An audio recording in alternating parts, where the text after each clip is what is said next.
O Evangelho segundo Marcos, capítulo 8. Naqueles dias, quando outra vez se reuniu grande multidão, e não tendo eles que comer, chamou Jesus os discípulos e lhe disse: Tenho compaixão desta gente, porque há 3 dias que permanecem comigo e não tenho que comer. Se eu os despedir para suas casas em jejum, desfalecerão pelo caminho, e alguns deles vieram de longe. Mas os seus discípulos lhe responderam: Donde poderá alguém fartá-los de pão neste deserto? E Jesus lhes perguntou: Quantos pães tendes? Responderam eles: 7. Ordenou ao povo que se assentasse no chão.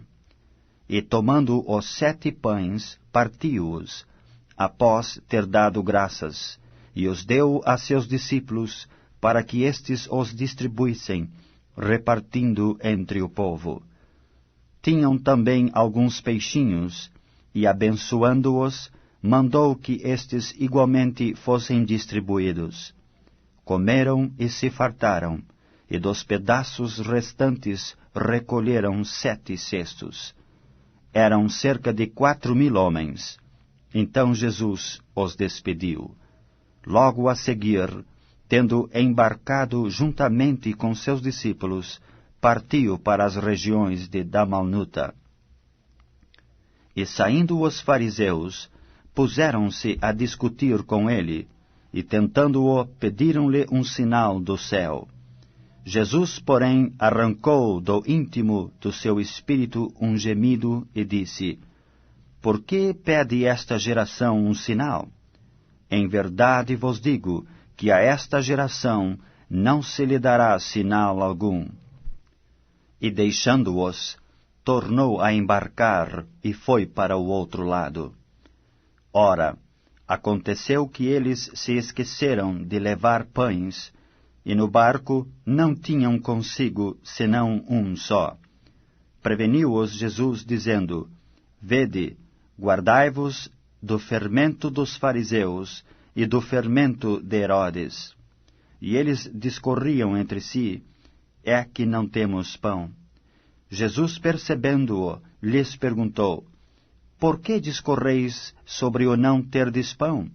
Ainda não o considerastes, nem compreendestes? Tendes o coração endurecido? Tendo olhos, não vedes? E tendo ouvidos, não ouvis? Não vos lembrais de quanto parti os 5 pães para os 5.000? Quantos cestos cheios de pedaços recolhestes? Responderam eles: 12. E de quanto parti os 7 pães para os 4.000? Quantos cestos cheios de pedaços recolhestes? Responderam: 7. Ao que lhes disse Jesus: Não compreendeis ainda?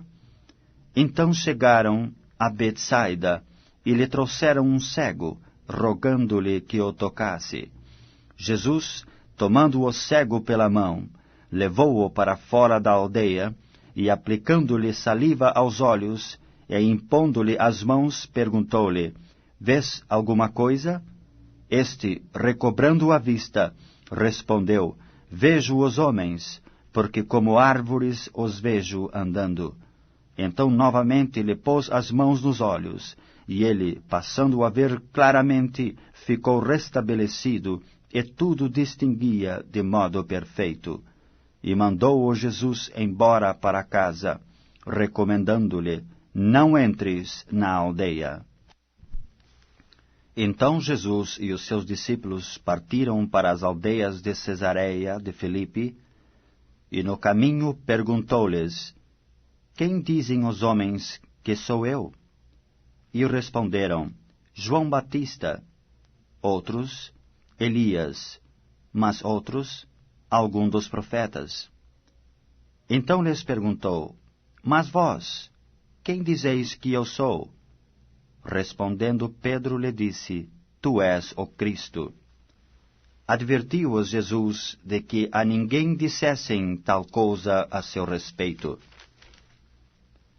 Então começou ele a ensinar-lhes que era necessário que o Filho do Homem sofresse muitas coisas, fosse rejeitado pelos anciãos, pelos principais sacerdotes e pelos escribas, fosse morto e que depois de 3 dias ressuscitasse.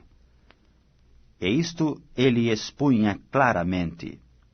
Mas Pedro, chamando-o à parte, começou a reprová-lo. Jesus, porém, voltou-se e, fitando os seus discípulos, repreendeu a Pedro e disse: Arreda, Satanás, porque não cogitas das coisas de Deus, e sim das dos homens. Então, convocando a multidão e juntamente os seus discípulos, disse-lhes: Se alguém quer vir após mim, a si mesmo se negue, tome a sua cruz e siga-me. Quem quiser, pois, salvar a sua vida, perdê-la-á. E quem perder a vida por causa de mim e do Evangelho, salvá-la-á.